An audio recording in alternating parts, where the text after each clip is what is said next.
It's good to be with you tonight, as always. Mr. Terry asked me if I'd make an announcement of a Bible study that we've been doing the past couple of weeks, and we're really getting into it this starting Tuesday. But every Tuesday at 10:30, we're going to start meeting up at the Benton's house and just going over the book of 1 John.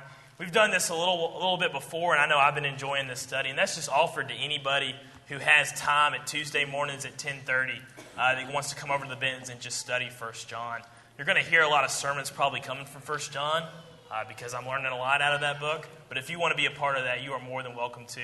That's for anybody. And just make sure, if you can, first tell Mr. Terry or Miss Ann, or you can tell me and I can tell Mr. Terry or Miss Ann, just so they have a head count of who wants to come to that Tuesday morning, 10:30 at the Benton's, 1 John. So that was that announcement. What I want to do tonight is I want to cover a really exciting time to be alive in the Bible.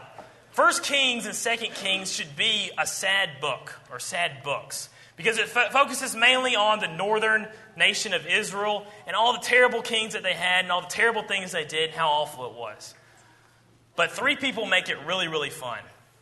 That one person is Elijah, that second person is Elisha, and that third person is God. And they make this book really, really interesting because of all the things that they do in the time period that they're there. Mr. Terry brought up this verse in Hebrews 10. He read it for us, that the idea is that if it is time to have confidence. Verse 35 of chapter 10 of Hebrews, therefore do not cast away your confidence, which has a great reward. For you need of endurance, so that after you have done the will of God, you may receive the promise. And then Mr. Terry went into this morning in chapter 11 of all these people in the Old Testament that teach you these things. Ways to have confidence, way to have endurance of the Lord. And I believe Elijah is a perfect person to go to see confidence and endurance in the Lord. Because Elijah was just about overconfident in the Lord, if that's even possible. And let me lay out the story for you, what happens with Elijah. So Elijah's in time, and he's prophesying for Israel during the time of Ahab and Jezebel. What we learn pretty quickly is that Ahab is a pushover. Ahab just does whatever basically Jezebel tells him to do. And Jezebel is basically running the country. He marries her. She's a foreigner. She's from Sidon, outside of Israel. And basically she incorporates Baal worship into the nation of Israel. And she appoints all these prophets and all these places where you can go worship Baal. And what Jezebel is she's very cunning. She's the villain of the story. She's very intelligent, and she is very, very evil. So what God basically does is raises up a prophet that is just as passionate and intelligent as Jezebel, but it's going to be for good, and that's going to be Elijah. And they're basically going to go head-to-head through this whole story of Elijah. So I wanted to cover that. And what you see is someone that has a great amount of confidence for God, and a lot of exciting things happen because Elijah has confidence in God. We're going to look at the way that we're going to split this up. The summary of this story is basically three fires. Three fires that God's going to send down from heaven. One's going to be at Mount Carmel. The second one is going to be at Mount Horeb. And the third one is just going to be on this hill. And actually, this third one is going to be two fires, but it's going to be in the same place. And I'm just going to cover it and maybe go over a summary of what happens, everything that happens to Elijah. At the very end, I'll have some application. So at the beginning, we'll just be going over what happens. At the very end, I'm going to have some application for us to take from this story. Someone suggested that I do this.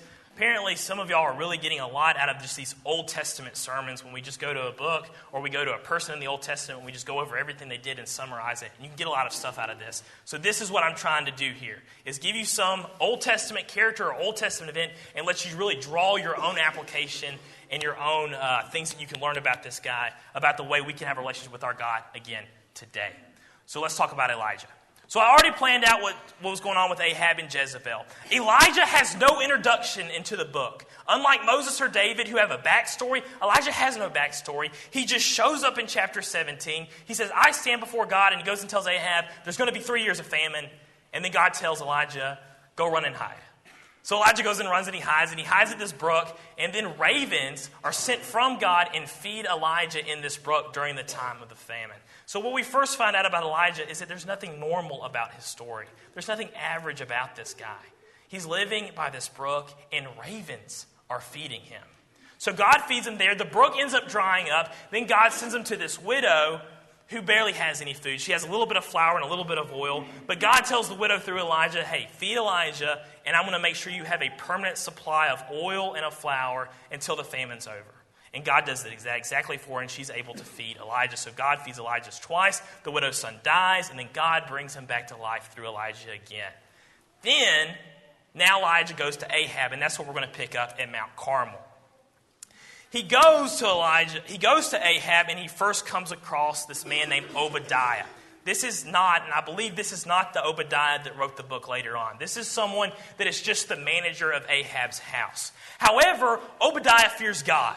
And what we find out about Obadiah is that when Jezebel's been trying to kill all these prophets of God so she can replace them with the prophets of Baal, Obadiah's been finding these prophets and hiding them in a cave and feeding them, taking care of them. 150 prophets of the Lord Obadiah has saved. So if you look in chapter 18, look at verse 7.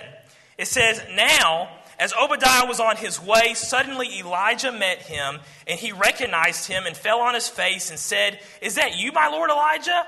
And he answered him, 'It is I. Go tell your master, Elijah is here.'" Go tell Ahab, Elijah is here. At first, Obadiah is scared. And he says, "No, I don't want to go tell him Elijah's here, because as soon as I go tell him, I know the Spirit of the Lord is going to come upon you. He's going to take you away and protect you. Then Ahab's going to wonder where you are, and he's going to kill me. I don't want to do that." Well, Elijah tells him, and he promises, verse 15, "As the Lord of hosts lives, before my stand, I will surely present myself to him today." And at this point here, that Elijah shows up, finds Obadiah, says, "Go tell Ahab I'm here and I want to go talk to him." It just shows at this point Elijah is fearless because God is with them. And he gets them to come and meet him, and this is the conversation that they have. He wants them to go get all of the nation of Israel. He wants them to bring them to Mount Carmel, go get all the prophets of Baal, and get all the prophets of Asherah. And I want you to bring them because I'm going to make a point. And we see that there's 450 prophets of Baal, and there's 400 prophets of Asherah, who's basically the goddess counterpart of Baal. So we have 850 prophets that are going to come to this mountain, including all of Israel, to see what Elijah's going to do. 450 prophets, that is a lot of people. And I believe that this room holds 500 max, if I'm right. If you could have everyone in this room packed to the brim, that would be a little bit over how many prophets of Baal there would be. If you wanted to include the prophets of Asherah, that would be a whole other building. So that's how many people are going to come and try to versus Elijah here, who's going to be one person. And this is the challenge that we see at Mount Carmel. So he's going to make these rules and he's going to make this competition. Let's read in verse 20. "So Ahab sent for all the children of Israel and gathered the prophets together on Mount Carmel. And Elijah came to all the people and said, 'How long will you falter between two opinions? If the Lord is God, follow him. But if Baal, follow him.' But the people answered him not a word. Then Elijah said to the people, 'I alone am left a prophet of the Lord, but Baal's prophets are 450 men.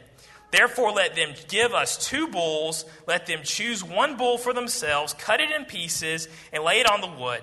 And put no fire under it, and I will prepare the other bull and lay it on the wood, but put no fire under it.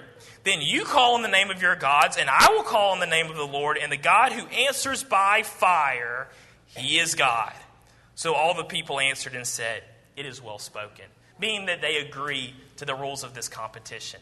To basically lay it out, you prophets of Baal, you build an altar, I build an altar, we'll get 2 bulls. I'll actually let you pick which bull you want, and we're going to sacrifice them to our gods. Whichever's God brings the fire, sets the altar on fire, that's going to prove that that person's God. This prophet is right. This is a prophet of the true God. So here's the rules, and the people are good with this. All right, we agree with this. This has been well spoken. We'll do it. And then we see maybe one of the most hilarious parts of the entire Bible. These prophets of Baal, all 450 of them, trying to get Baal to light their altar on fire. And it says it starts in the morning, and it goes into midday, and then it's going to go all the way into the evening. The prophets are going to cut themselves. They're going to cry out to Baal. But guess what? Nothing is going to happen. So I don't know why Elijah decides that he needs to do this. I like to think that it was just his boredom. He's been here all day waiting on Baal to do something to this altar. So Elijah begins to mock them and mock Baal. If we look here in verse 27, picking up, "And so it was noon that Elijah mocked them and said, 'Cry aloud, for he is a god. Either he is meditating, or he is busy, or he is on a journey, or perhaps he is sleeping and must be awakened. So they cried aloud and cut themselves as was their custom with knives and lances until the blood gushed out of them. And when midday was past, they prophesied until the time of the offering of the evening sacrifice, but there was no voice. No one answered. No one paid attention. It never happened. Knock, knock. Who's there? Not Bel, because he doesn't exist. Like, this is the kind of jokes that Elijah's telling here. Ring, ring, you're getting his voicemail because he's not there. And that's the things that we would say to something like that. But that is what Bel is. He's not there. He doesn't care because he doesn't exist. So Elijah's calling him out. He's making sure everyone in the room, everyone on the mountain, understands that this is a joke. Bel's not coming. He's not setting on anything on fire. And you can cry and you can scream and you can cut yourself, but Bel doesn't care because Bel's not real. He's not a real God. He's not a God that's alive. So then Elijah decides to even make a bigger point. He starts building the altar that he's going to make for God. So he builds this big trench, and he sets up the altar the same way that he sets up the 12 tribes. He gets 12 rocks. They're going to represent the 12 tribes. He puts the wood on there, puts the bull on there. And then Elijah has this idea. You know what? Since fire had to be brought, just so there's no question, I'm going to start pouring buckets of water on here. So there's 4 buckets of water, 4 jars of water, and he gets his servants, the guys working for him, hey, y'all pour water on it. So they do. And he goes, actually do it a second time. So they pour the buckets of the water on him a second time. Then he's like, you know what? Let's just make sure. Let's get a 3rd bucket of water. Let's put it a 3rd time. So here we've got 3 sets of 4 buckets of water that are being poured over the altar. And the water is so much on the altar that the wood and the bull, it can't hold the water anymore. And it's running off into this the trench that they built around the altar. And the trench is now filled up with water. So what we're going to see now is God, being our Lord, and being that he understands what the competition is, the Lord's going to explode the altar. If you look here in verse 36, Elijah first is going to pray about it. And it came to pass at the time of the offering of the evening sacrifice that Elijah the prophet came near and said, Lord God of Abraham, Isaac, and Israel, let it be known this day that you are God in Israel, and I am your servant, and that I have done all these things at your word. Hear me, O Lord, hear me, and this people may know that you are the Lord God, and that you have turned their hearts back to you again. Then the fire of the Lord fell and consumed the burnt offering, and the wood and the stones of dust, and it licked up the water that was in the trench. Now when all the people saw it, they fell on their faces, and they said, the Lord, he is God. The Lord, he is God. And Elijah said to them, seize the prophets of Baal. Do not let one of them escape. So they seized them, and Elijah brought them down to the brook of Kishon and executed them there. So the Lord sends so much fire on this altar that it burns up all the wood. It burns up the bull, obviously. It then even burns up the stones. And then it actually burns up all the water that was in the trench around the altar. He explodes the altar. Growing up, reading this story, and even now, today, I want to know what it looked like. I want to know. I want to see that fire come down, and I want to see it destroy this altar. I was watching this video. It's on YouTube, and you can look at it. It was the San Diego's 2012 4th of July show. San Diego in 2012, like most cities do, they bought a whole bunch of fireworks, and they're going to have this fireworks show for 4th of July. And you can watch this video of this guy videotaping what was supposed to be the fireworks show. 2012, something goes wrong with the fireworks. And instead of the fireworks going off one by one like normal in a fireworks show, all of the fireworks go off at once. Every single one of them. So you watch the video, and the guy's got it, and all of a sudden the sky goes white. You can't see anything. Then it starts clearing up, and you're seeing what's happening. The sound is deafening. And you see people in front of him that are trying to run away to get away from this thing. And eventually it dies down, and everybody's just in shock. And you hear a little boy, you don't see him, but you hear him in the background say, Dad, that was the greatest fireworks show I've ever seen. But you have this giant amount of fire that happens, and what does everybody do?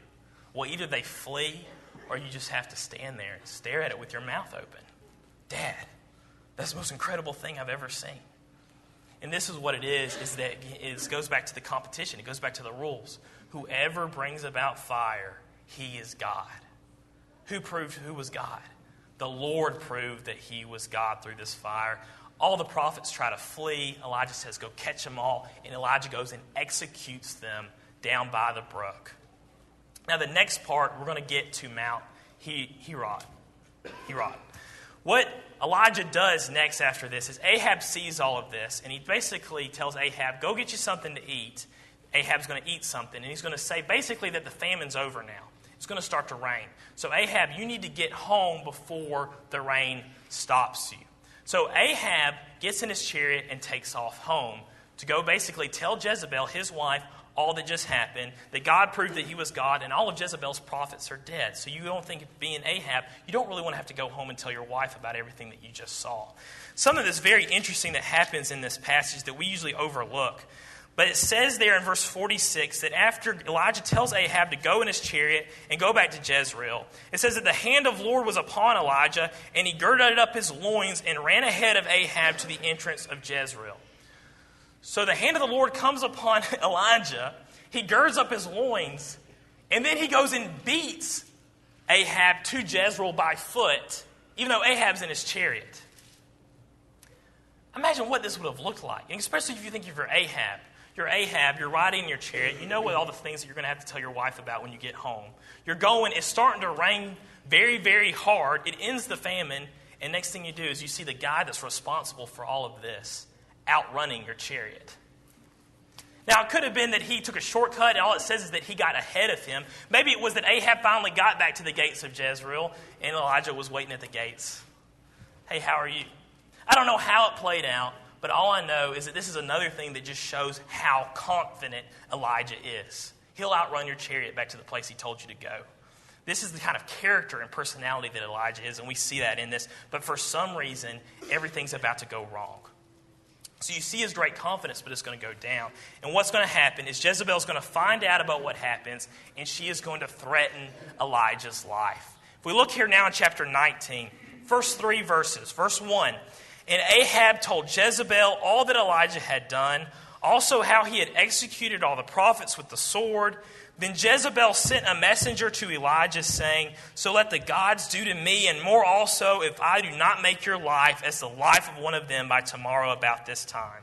And when he saw that, he arose and ran for his life, and went to Beersheba, which belongs to Judah, and left his servant there.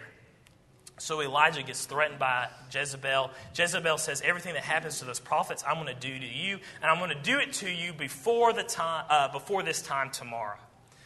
Elijah flees. And it's so interesting to read this about Elijah, because up until this point, Elijah is fearless. He is so confident. He'll go tell Ahab there's going to be a famine. He's going to go challenge Ahab and 450 of these prophets to this competition. But Jezebel gets involved, and he flees. Well, I think it shows that even though Elijah seems larger than life, he's still human. He's still like us. He has someone that wants to kill him, and it scares him, and he decides to run. So he's going to basically flee to Judah, the southern kingdom, to get away from Jezebel. He's going to stop by this tree, and he's going to ask God if the Lord will just go ahead and kill him. Verse 4, but he himself went a day's journey into the wilderness and came and sat down under a broom tree, and he prayed that he might die and said, it is enough. Now, Lord, take my life, for I am no better than my fathers. And it says that he falls asleep, and he wakes up, and an angel is there, and the angel has baked him a cake and has got him a jug of water. And he says, you need to eat this, for the journey is going to be long, and you're going to need this for the strength. And this is how God responds to Elijah's prayer. Elijah says, I want to die. I've had enough. I'm ready to go, Lord. And the Lord basically just gives him some cake. And I looked at this, and I remember I'm living with Damon now, and I read this, and I said, Damon, Elijah was upset with God, and he prayed to him, and God just gave him a piece of cake. And I don't know what's all significant in that. I don't know what the relationship is with that. All I know is that God knew what Elijah needed, and God provided that need. And that's what you see here. He gives them this food. Elijah eats this food, and it sustains him from 40 days and 40 nights as he makes his trip to Mount Horeb. And in verse 8, we learn about Horeb, that it's the mountain of God. Meaning that maybe, and I lean towards this, that Mount Horeb is actually Mount Sinai. And this is where Elijah decides that he needs to go to flee from Jezebel. And it makes sense. This is where Moses got the law. This is where the nation of Israel started. It would seem like a good place to flee if you wanted to be close to God. So he goes to Mount Horeb. And he's going to explain again why he's so upset. In verse 10, he hears this voice. The Lord asks him, "What are you doing here, Elijah?" Verse 10, "So he said, I have been very zealous for the Lord of God of hosts. For the children of Israel have forsaken your covenant, torn down your altars, and killed your prophets with the sword. I alone am left, and they seek to take my life." So God responds in fire. Verse 11, "Then he said, Go out and stand on the mountain before the Lord. And behold, the Lord passed by, and a great and strong wind tore into the mountains and broke the rocks in pieces before the Lord. But the Lord was not in the wind, and after the wind an earthquake, but the Lord was not in the earthquake. And after the earthquake a fire, but the Lord was not in the fire, and after the fire a still small voice. So it was, Elijah heard it, that he wrapped his face in his mantle," that's his jacket, "and went out and stood in the entrance of the cave. Suddenly a voice came to him and said, 'What are you doing here, Elijah?' a second time." So Elijah's asked, "What are you doing here?" And he says, "Lord, I've been very zealous. I've been very zealous for you. The Israelites, they don't love you anymore. They don't trust you anymore. They're going after Baal, and I'm all alone here." And basically he expresses his concern to God. So God says, leads him out of the cave that he's in. He sees the mountain range, and God displays his power. There's an earthquake, there's a wind, the rocks in the mountains are destroyed, and then it's set on fire. And it says that God's not in those things, but God calls those things. But God is in the small voice he hears again. And he says, "Elijah, what are you doing here?" And look how Elijah responds. He responds as in the same response that he gave from the first question. Verse 14, "I've been very zealous for the Lord God of hosts, because the children of Israel have forsaken your covenant, torn down your altars, and killed your prophets with the sword. I alone am left, and they seek to take my life." It's almost as if the mountain being destroyed doesn't even faze him. That he hears that God tells him to come. He asks, "What are you doing here?" He gives the response, "Look, I've been very zealous for you, Lord. I've been doing the best that I can, Lord. I've been doing what you told me to do, Lord. And look, I'm all alone. This is awful, Lord." And so the Lord says, "Okay, come out here. Look, I just exploded a mountain." And how is Elijah's response? "Lord, I've been very zealous for you." And he keeps on and he goes on to the same exact thing that he says in verse 10. And I don't believe that Elijah's being a smart aleck. I don't believe that Elijah's trying to make fun of the situation or ignore that the mountain was just destroyed. What I admire about Elijah here is that he has no problem telling God what's on his heart. He's worried about being alone. He's worried about Jezebel killing him. He understands the power of God. God confirms his power through this mountain. He's already seen him explode the altar. But he's scared and he needs to let God know. And of course, I said I was going to save my application for the very end. But what you see in Elijah is when something's on his heart, when something's worried, and he's worried about it, he doesn't try to suck it in. He doesn't try to suck it up. He doesn't try to rub some dirt on it. He lets the Lord know about it in prayer. "This is the situation, Lord. I feel like I'm trying my best, and I don't feel like it's getting any better." Now God is going to reply. Verse 15. I'm not going to read this, but in verse 15 he says that he needs to leave there. He needs to go to Damascus. He's going to go appoint a man to be Hazael, to be the king of Syria, Jehu to be the king over Israel, and he's going to go tell him to go find Elisha to make him his successor. But let's read verse 18. This is directly to what we're talking about. This is God responding, "Yet I have reserved 7,000 in Israel, all whose knees have not bowed to Baal, and every mouth that has not kissed him." God here, just like he provides a cake, which is exactly what Elijah needs, he provides a response that Elijah needs to hear. There's 7,000, Elijah, that still haven't kissed Baal. There's 7,000 that are still obedient to me. You are not alone. Here you see that even with mighty Elijah, the problem is isolation, that we feel like we're all by ourselves. We feel like we're all alone. This is how Elijah's showing how human he is. He feels the same way, but God says, remember, there's 7,000. That may not be a lot compared to all the people of Israel, but there's 7,000 that have not faltered, that are not following Baal. And so Elijah gets up and he does what God commands him to do. And this is the fire we see at Mount Horeb. He goes and he calls Elisha, who's at the plow, basically puts his mantle on him, puts his jacket on him, and Elisha apparently understands that, hey, you're going to be my successor because of this. So Elisha kisses his mother and his father, sacrifices the oxen that's pulling his plow, and begins to follow Elijah. Now what we're going to do is we're going to fast forward, closer to the end of his life. Ahab and Jezebel are going to get what's coming to him.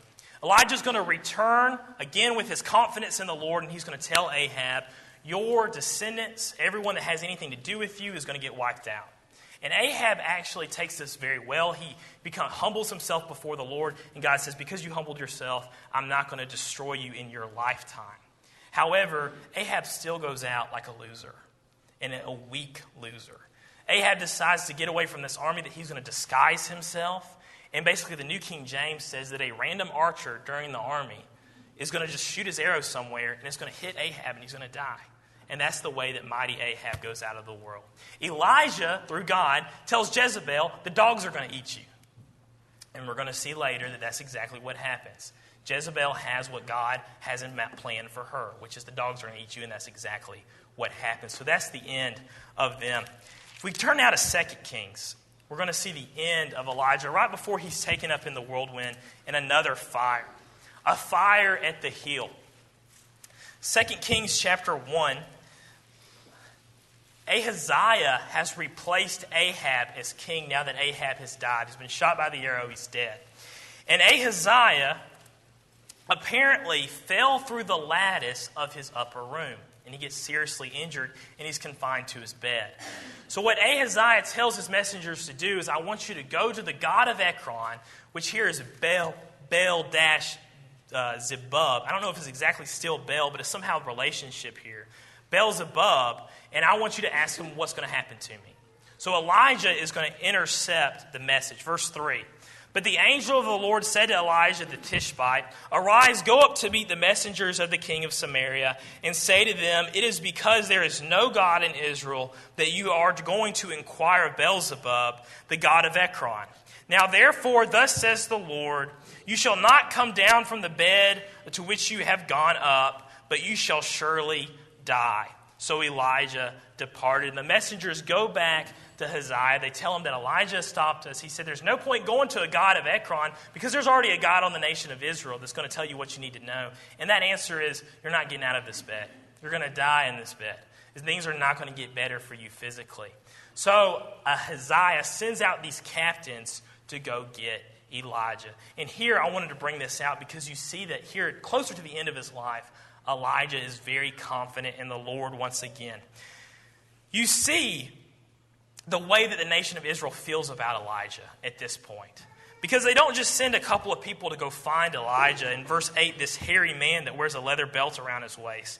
They send a captain and 50 men to go get Elijah. Verse 9, and the king sent to him a captain of 50 with his 50 men. So he went up, and there he was sitting on the top of a hill. And he spoke to him, man of God, the king has come down. So Elijah answered and said to the captain of 50, if I am a man of God, then let fire come down from heaven and consume you and your 50 men. And fire came down from heaven and consumed him and his 50 men. Another captain is going to come in verse 11. He's going to say, man of God, thus have the king said, come down quickly. And Elijah's going to answer, if I'm a man of God, let fire come down from heaven and consume you and your 50 men. And the fire of God came down from heaven and consumed him and his 50. All that Elijah has to say is, if I'm a man of God, the fire is going to come down from heaven. Elijah's already seen a lot of fire come down from heaven in his lifetime from this point, and that's exactly what happens. A third captain is going to come with his 50 men, and this third captain's smart. He's going to get down on his knees, and he's going to say, Elijah, I know you've already killed all these other people. Please don't kill me and just hear me out. And an angel comes to Elijah and says that basically you can trust him. Go down there and speak with him. And Elijah just tells him the same thing that he told the messengers that are on their way to Ekron. Same thing, Ahaziah was going to die in the bed. But this is really the third place that you see fire come down from heaven for Elijah because he simply asks of the Lord. Now, this is basically the story of Elijah. I almost put the fourth time fire was involved. What's the fourth time fire was involved in Elijah's life? So when the fiery chariot's going to come down to separate Elisha and Elijah, and then the whirlwind's going to take up Elijah, God giving Elijah his original wish back in chapter 18, right? Is that, Lord, or chapter 19, Lord, please just go ahead and take me. I've had enough. But God fulfills his wish there in 2 Kings chapter 2. But here is our application. We read this story, we tell it to our kids before bed, we do sermons on it, and we get excited about it. And we want to know, why is Elijah so successful? Why is he so spiritually successful? If you were a prophet living after Elijah, you would understand Elijah would be a career goal. You know what? I want to be like Elijah. It makes sense now when you see Jesus do all the things that he does, and some people become confused thinking that he is Elijah because of Elijah's spiritual success. And I just have 4 applications here. Number 1, God fed Elijah constantly. This becomes a running theme, and my sermon was almost going to be the times that God fed Elijah, not the times that God sent fire. But I thought the fire would just be more of an attention grabber.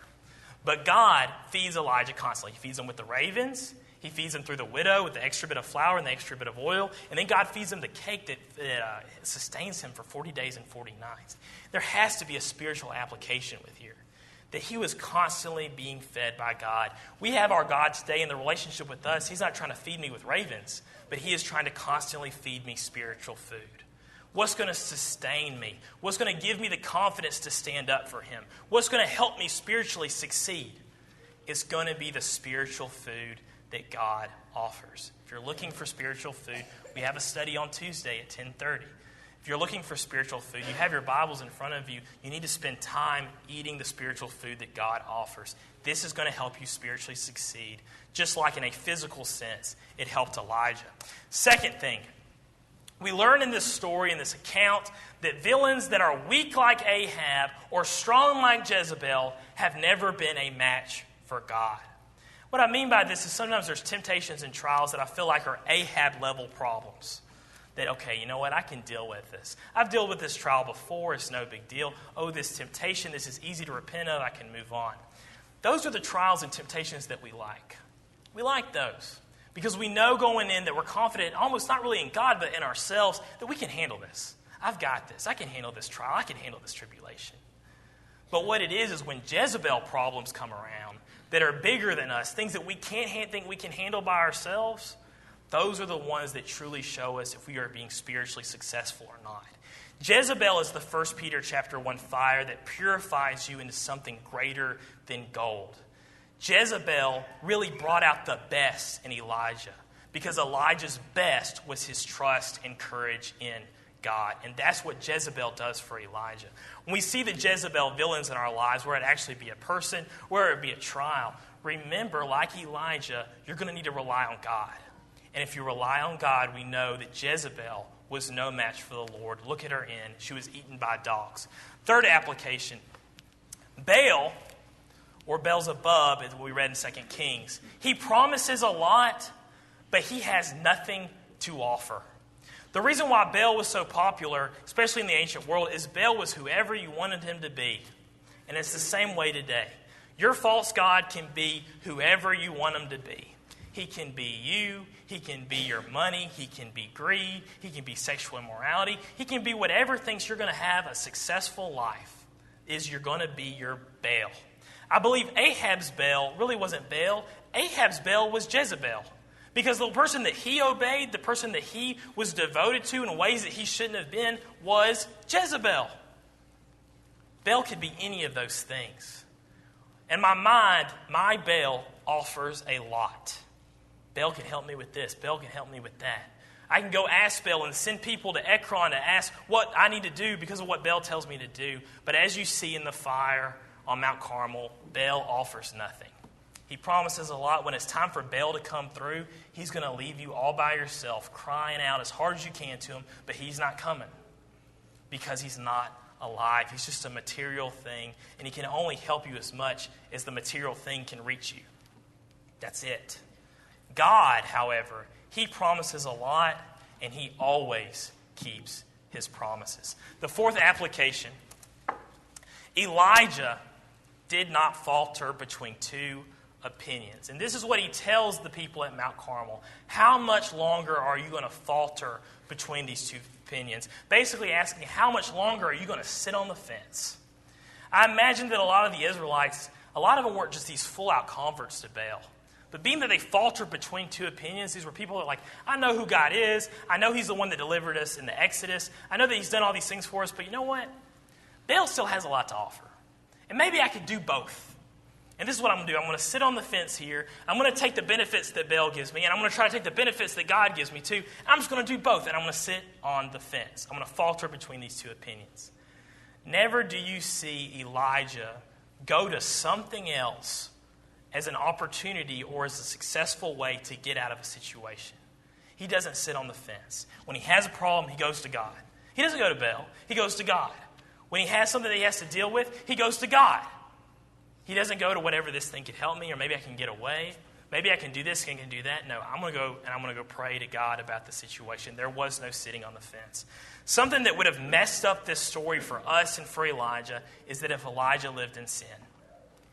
If he really wanted to go after Baal and he did it the way that he wanted to do, because that's what Baal offers, we wouldn't have this incredible story that we have here.